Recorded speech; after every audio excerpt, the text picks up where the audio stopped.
पातालखंड तीर्थ यात्रा की विधि, राजा रत्नग्रीव की यात्रा तथा गंडकी नदी एवं शालग्राम शिला की महिमा के प्रसंग में एक पुलकस की कथा। ब्राह्मण कहते हैं, राजन, भीलों के ये अद्भुत वचन सुनकर मुझे बड़ा आश्चर्य हुआ, साथ ही मैं बहुत प्रसन्न भी हुआ। पहले गंगा सागर संगम में स्नान करके मैंने अपने शरीर को पवित्र किया, फिर मणियों और मणिक्यों से चित्रित नीलाचल के शिखर पर चढ़ गया। महाराज, वहां जाकर मैंने देवता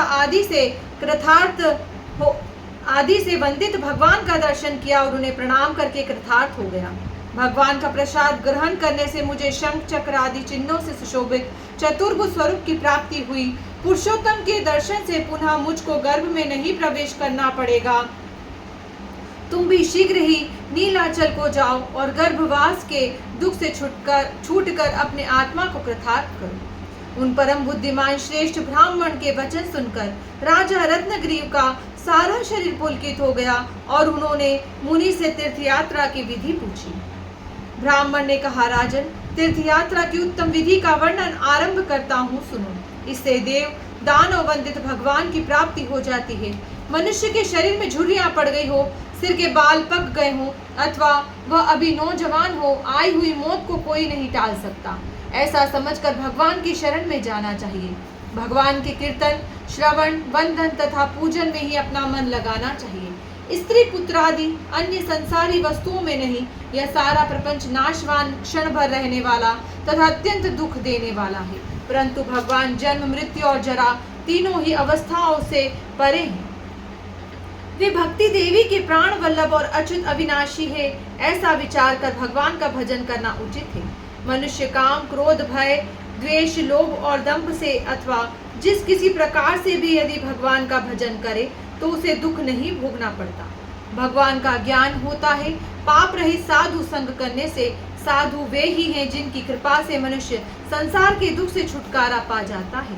महाराज, काम और लोभ से रहित तथा वितराग साधु पुरुष जिस विषय का उपदेश देते हैं वह संसार बंधन की निवृत्ति करने वाला होता है। तीर्थों में श्री रामचंद्र जी के भजन में लगे हुए साधु पुरुष मिलते हैं जिनका दर्शन मनुष्यों की पाप राशियों को भस्म करने के लिए अग्नि का काम कर देता है। इसलिए संसार बंधन से डरे हुए मनुष्यों को पवित्र जल वाले तीर्थों में जो सदा साधु महात्माओं के सहवास से सुशोभित रहते हैं अवश्य जाना चाहिए। नृपश्रेष्ठ, यदि तीर्थों का विधि पूर्वक दर्शन किया जाए तो वे पाप का नाश कर देते हैं। अब तीर्थ सेवन की विधि का श्रवण करो।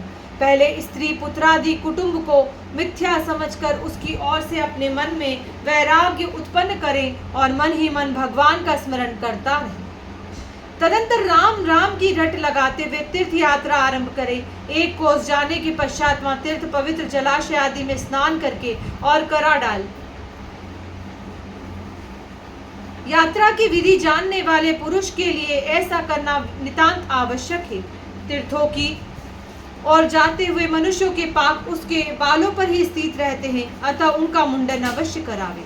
उसके बाद बिना गांठ का डंडा, कमंडलू और मृग चर्म धारण करे तथा लोभ का त्याग करके तीर्थोपयोगी वेश बना ले। विधि पूर्वक यात्रा करने वाले मनुष्यों को विशेष रूप से फल की प्राप्ति होती है, इसलिए पूर्ण प्रयत्न करके तीर्थ यात्रा की विधि का पालन करें। जिसके दोनों हाथ, दोनों पैर तथा मन में अपने वश में होते हैं तथा जिसके भीतर विद्या, तपस्या और कीर्ति रहती है वही तीर्थ के वास्तविक फल का भागी होता है। हरे कृष्ण भक्त वत्सल गोपते, शरण्य भगवन विष्णु माँ पाही बृहस्पति। जीवा से इस मंत्र का पाठ तथा मन से भगवान का स्मरण करते हुए पैदल ही तीर्थ की यात्रा करनी चाहिए, तभी वह महान अभ्युदय का साधक होता है। जो मनुष्य सवारी से यात्रा करता है उसका फल सवारी ढोने वाले प्राणी के साथ बराबर बढ़ जाता है।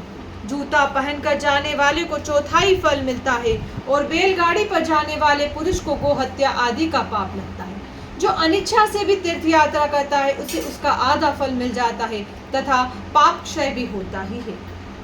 किंतु विधि के साथ तीर्थ दर्शन करने से विशेष फल की प्राप्ति होती है, यह ऊपर बताया जा चुका है। इस प्रकार मैंने थोड़े ही में यह तीर्थ की विधि बताई है, इसका विस्तार नहीं किया। इस विधि का आश्रय लेकर तुम पुरुषोत्तम का दर्शन करने के लिए जाओ।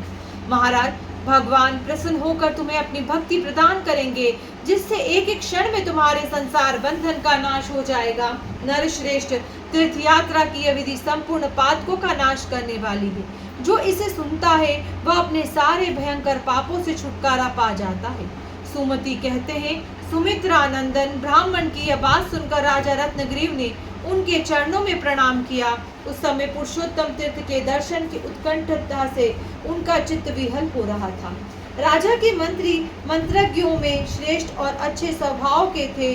राजा ने समस्त पूर्ववासियों को तीर्थ यात्रा की इच्छा से साथ ले जाने का विचार करते हुए अपने मंत्री को आज्ञा दी।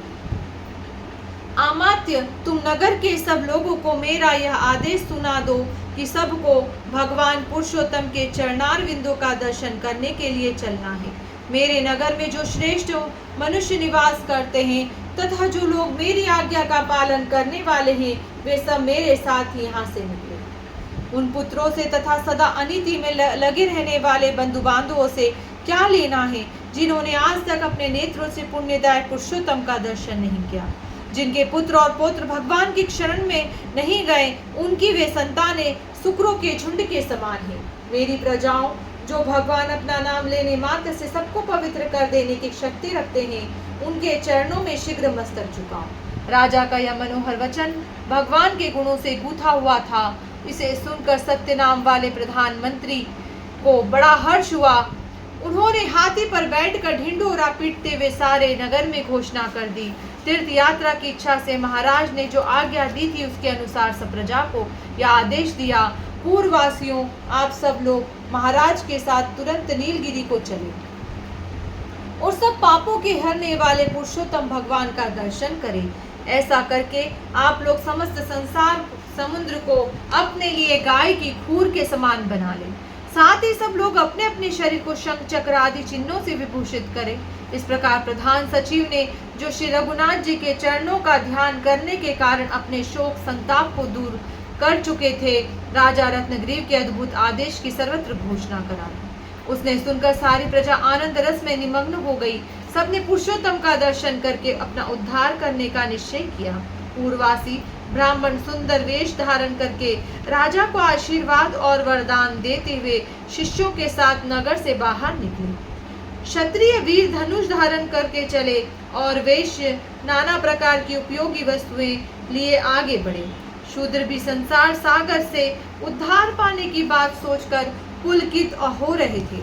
धोबी, चमार, शहद बेचने वाले, किरात, मकान बनाने वाले, कारीगर, दर्जी, पान बेचने वाले, तबला बजाने वाले, नाटक से जीविका निभाने वाले, नट आदि, तेली, बजाज, पुराण की कथा सुनाने वाले, सुत, मागध तथा बंदी सभी हर्ष में भरकर राजधानी से बाहर निकले। वैद्य वृत्ति से जीविका चलाने वाले, चिकित्सक तथा भोजन बनाने और स्वादिष्ट रसों का ज्ञान रखने वाले रसोइये भी महाराज की प्रशंसा करते हुए पुरी से बाहर निकले। राजा रत्नग्रीव ने भी प्रातःकाल संध्योपासन आदि करके शुद्ध अंतकरण वाले ब्राह्मण देवता को, जो तपस्वियों में श्रेष्ठ थे, अपने पास बुलाया और उनकी आज्ञा लेकर वे नगर से बाहर निकले। आगे आगे राजा थे और पीछे पीछे पूर्ववासी मनुष्य। उस समय वे ताराओं से घिरे हुए चंद्रमा की भांति शोभा पा रहे थे। एक कोस जाने के बाद उन्होंने विधि के अनुसार मुंडन कराया और दंड कमंडलू तथा सुंदर मृग चर्म धारण किए। इस प्रकार वे महायशस्वी राजा उत्तम वेश से युक्त होकर भगवान के ध्यान में तत्पर हो गए और उन्होंने अपने मंत्र को काम, क्रोधादि दोषों से रहित बना दिया। उस समय भिन्न भिन्न बाजों को बजाने वाले लोग बारंबार दुंदुभी, भेरी, आनक, पणव, शंख और वीणा आदि की ध्वनि फैला रहे थे। सभी यात्री यही कहते हुए आगे बढ़ रहे थे कि समस्त दुखों को दूर करने वाले देवेश्वर आपकी जय हो। पुरुषोत्तम नाम से प्रसिद्ध परमेश्वर, मुझे अपने स्वरूप का दर्शन कराइए। तदंतर जब महाराज रत्नग्रीव सब लोगों के साथ यात्रा के लिए चल दिए तो मार्ग में उन्हें अनेकों स्थानों पर महान सौभाग्यशाली वैष्णवों के द्वारा किया जाने वाला श्री कृष्ण कीर्तन सुनाई पड़ा। जगह जगह गोविंद का गुणगान हो रहा था। भक्तों को शरण देने वाले पुरुषोत्तम लक्ष्मीपति आपकी जय हो। कांची नरेश यात्रा के पथ में अनेकों अभ्युदयकारी तीर्थों का सेवन और दर्शन करते तथा तपस्वी ब्राह्मण के मुख से उनकी महिमा भी सुनते जाते। भगवान विष्णु से संबंध रखने वाली अनेकों प्रकार की विचित्र बातें सुनने से राजा का भलीभांति मनोरंजन होता था और वे मार्ग के बीच बीच में अपने गायकों द्वारा महाविष्णु की महिमा का गान कराया करते थे। महाराज रत्नगिरी बड़े बुद्धिमान और जितेंद्रिय थे। वे स्थान स्थान पर दीनों, अंधों, दुखियों तथा पंगुओं को उनकी इच्छा के अनुकूल दान देते रहते थे। साथ आए हुए सब लोगों के सहित अनेकों तीर्थों में स्नान करके वे अपने निर्मल एवं भव्य बना रहे थे और भगवान का ध्यान करते हुए आगे बढ़ रहे थे। जाते जाते महाराज ने अपने सामने एक ऐसी नदी देखी जो सब पापों को दूर करने वाली थी। उसके भीतर के पत्थर शालग्राम चक्र के चिन्ह से अंकित थे। वह मुनियों के हृदय की भांति स्वच्छ दिखाई देती थी। उस नदी के किनारे अनेकों महर्षियों के समुदाय कई पंक्तियों में बैठकर उसे सुशोभित कर रहे थे। उस सरिता का दर्शन करके महाराज ने धर्म के ज्ञाता तपस्वी ब्राह्मण से उसका परिचय पूछा, क्योंकि वे अनेकों तीर्थों की विशेष महिमा के ज्ञान में बड़े चढ़े थे। राजा ने प्रश्न किया, स्वामिन, महर्षि समुदाय के द्वारा सेवित या पवित्र नदी कौन है, जो अपने दर्शन से मेरे चित्त में अत्यंत आह्लाद उत्पन्न कर रही है। बुद्धिमान महाराज का यह वचन सुनकर विद्वान ब्राह्मण ने उस तीर्थ का अद्भुत महात्म्य बतलाना आरंभ किया। ब्राह्मण ने कहा, राजन, यह गंडकी नदी है। इसे शालग्रामी और नारायणी भी कहते हैं। देवता और असुर सभी इसका सेवन करते हैं। इसके पावन जल की उत्ताल तरंगे राशि राशि पातकों को भी भस्म कर डालती है। यह अपने दर्शन से, मानसिक स्पर्श से, कर्म जनित तथा जल का पान करने से वाणी द्वारा होने वाले पापों के समुदाय को दग्ध करती है। पूर्व काल में प्रजापति ब्रह्मा जी ने सब प्रजा को विशेष पाप में लिप्त देखकर अपने गंडस्थल गाल के जल की बूंदों से इस पापनाशिनी नदी को उत्पन्न किया, जो उत्तम लहरों से सुशोभित इस पुण्य सलीला नदी के जल का स्पर्श करते हैं। वे मनुष्य पापी हो तो भी पुनः माता के गर्भ में प्रवेश नहीं करते। इसके भीतर से जो चक्र चिन्हों द्वारा अलंकृत पत्थर प्रकट होते हैं, वे साक्षात भगवान के ही विग्रह हैं। भगवान ही उनके रूप में प्रादुर्भावभूत होते हैं। जो मनुष्य प्रतिदिन चक्र के चिन्ह से युक्त शालग्राम शिला का पूजन करता है, वह फिर भी कभी माता के उदर में प्रवेश नहीं करता। जो बुद्धिमान श्रेष्ठ शालग्राम शिला का पूजन करता है, उसको दंभ और लोभ से रहित एवं सदाचारी होना चाहिए। पराई स्त्री और पराय धन से मुंह मोड़कर यत्नपूर्वक चक्रातिकिंत शालग्राम का पूजन करना चाहिए। द्वारका में लिया हुआ चक्र का चिन्ह और गंडकी नदी से उत्पन्न हुए शालग्राम शिला, ये दोनों मनुष्यों के 100 जन्मों के पाप भी एक ही क्षण में हर लेते हैं। हजारों पापों का आचरण करने वाला मनुष्य क्यों न हो, शालग्राम शिला का चरणामृत पीकर तत्काल पवित्र हो सकता है। ब्राह्मण, क्षत्रिय, वैश्य तथा वेदोक्त मार्ग पर स्थित रहने वाला शूद्र गृहस्थ भी शालग्राम की पूजा करके मोक्ष प्राप्त कर सकता है, परंतु स्त्री को कभी शालग्राम शिला का पूजन नहीं करना चाहिए। विधवा हो या सुहागिन, यदि वह स्वर्ग लोक एवं आत्म कल्याण की इच्छा रखती है तो शालग्राम शिला को स्पर्श न करे। यदि मोहवश उसका स्पर्श करती है तो अपने किए हुए पुण्य समूह का त्याग करके तुरंत नरक में पड़ती है। कोई कितना ही पापाचारी और ब्रह्म हत्यारा क्यों न हो, शालग्राम शिला को स्नान कराया हुआ जल भगवान का चरणामृत भी पी लेने पर परम गति को प्राप्त होता है। भगवान को निवेदित तुलसी, चंदन, जल, शंख, घंटा, चक्र, शालग्राम शिला, ताम्र पात्र, श्री विष्णु का नाम तथा उनका चरणामृत, ये सभी वस्तुएं पावन हैं। उपयुक्त 9 वस्तुओं के साथ भगवान का चरणामृत पाप राशि को दग्ध करने वाला है, ऐसा संपूर्ण शास्त्रों के अर्थ को जानने वाले शांतचित्त महर्षियों का कथन है। राजन, समस्त तीर्थों में स्नान करने से तथा सब प्रकार के यज्ञों द्वारा भगवान का पूजन करने से जो अद्भुत पुण्य होता है, वह भगवान के चरणामृत की एक एक बूंद से प्राप्त हो जाता है। 4, 6, 8 आदि सम संख्या में शालग्राम मूर्तियों की पूजा करनी चाहिए, परंतु सम संख्या में 2 शालग्रामों की पूजा उचित नहीं है। उसी प्रकार विषम संख्या में भी शालग्राम मूर्तियों की पूजा होती है, किंतु विषय में 3 शालिग्रामों की नहीं। द्वारका का चक्र तथा गंडकी नदी के शालग्राम, इन दोनों का जहाँ समागम हो, वहाँ समुद्र गामिनी गंगा की उपस्थिति मानी जाती है। यदि शालग्राम शिलाएं रूखी हो तो वे पुरुषों को आयु, लक्ष्मी और उत्तम कीर्ति से वंचित कर देती है। अतः जो चिकनी है हो, जिनका रूप मनोहर हो, उनकी पूजा करना चाहिए, वे लक्ष्मी प्रदान करती है। पुरुष को आयु की इच्छा हो या धन की, यदि वह शालग्राम शिला का पूजन करता है तो उसकी इहलौकिक और परलौकिक सभी कामनाएं पूर्ण हो जाती है। राजन, जो मनुष्य बड़ा भाग्यवान होता है, उसी के प्राणांत के समय जीवा पर भगवान का पवित्र नाम आता है और उसी की छाती पर तथा आसपास शालग्राम शिला मौजूद रहती है। प्राणों के निकलते समय अपने विश्वास या भावना में ही यदि शालग्राम शिला की स्फुरना हो जाए तो जीव की निसंदेह मुक्ति हो जाती है। पूर्व काल में भगवान ने बुद्धिमान राजा अम्बरीश से कहा था कि ब्राह्मण, सन्यासी तथा चिकनी शालग्राम शिला, ये तीन इस भूमंडल पर मेरे स्वरूप है। पापियों का पाप नाश करने के लिए मैंने ही यह स्वरूप धारण किए हैं। जो अपने किसी प्रिय व्यक्ति को शालग्राम की पूजा करने का आदेश देता है, वह स्वयं तो कृतार्थ होता ही अपने पूर्वजों को भी शीघ्र ही वैकुंठ में पहुंचा देता है। इस विषय में काम क्रोध से रहित वितराग महर्षि गण एक प्राचीन इतिहास का उदाहरण दिया करते हैं। पूर्व काल की बात है। धर्म शून्य मगध देश में एक पुलकस जाति का मनुष्य रहता है, जो लोग में शबर के नाम से प्रसिद्ध था। सदा अनेकों जीव जंतुओं की हत्या करना और दूसरों का धन लूटना, यही उसका काम था। राग, द्वेष और काम क्रोध दोष सर्वदा उसमें भरे रहते थे। एक दिन वह व्याध समस्त प्राणियों को भय पहुंचाता हुआ घूम रहा था। उसके मन पर मोह छाया हुआ था, इसलिए वह इस बात को नहीं जानता था कि उसका काल समीप आ पहुंचा है। यमराज के भयंकर दूत हाथों में मुदगर और पाश लिए वहां पहुंचे। उनके तांबे जैसे लाल लाल केश, बड़े बड़े नख तथा लंबी लंबी डाढ़ें थी। वे सभी काले कलूटे दिखाई देते थे तथा हाथों में लोहे की सांकलें लिए हुए थे। उन्हें देखते ही प्राणियों को मूर्छा आ जाती थी। वहां पहुंचकर वे कहने लगे, संपूर्ण जीवों को भय पहुंचाने वाले इस पापी को बांध लो। तदंतर सब यमदूत उसे लोहे के पाश से बांधकर बोले, दुष्ट दुरात्मा, तूने कभी मन से शुभ कर्म नहीं किए, इसलिए हम तुझे रौरव नरक में डालेंगे। जन्म से लेकर अब तक तूने कभी भगवान की सेवा नहीं की। समस्त पापों को दूर करने वाले श्री नारायण देव कभी स्मरण नहीं किया। धर्मराज की आज्ञा से हम तुझे बारंबार पीटते और लोह शंकु भी पाक अथवा अति रौरव नरक में ले जाएंगे। ऐसा कहकर यमदूत जो ही उसे ले जाने को उद्यत हुए, त्यों ही महाविष्णु के चरण कमलों की सेवा करने वाले एक भक्त महात्मा वहां पहुंचे। उन वैष्णव महात्मा ने देखा कि यमदूत पाश, मुदगर और दंड आदि कठोर आयुध धारण किए हुए हैं तथा पुलकस को लोहे की सांकलों से बांध कर ले जाने को उद्यत है। भगवत भक्त महात्मा बड़े दयालु थे।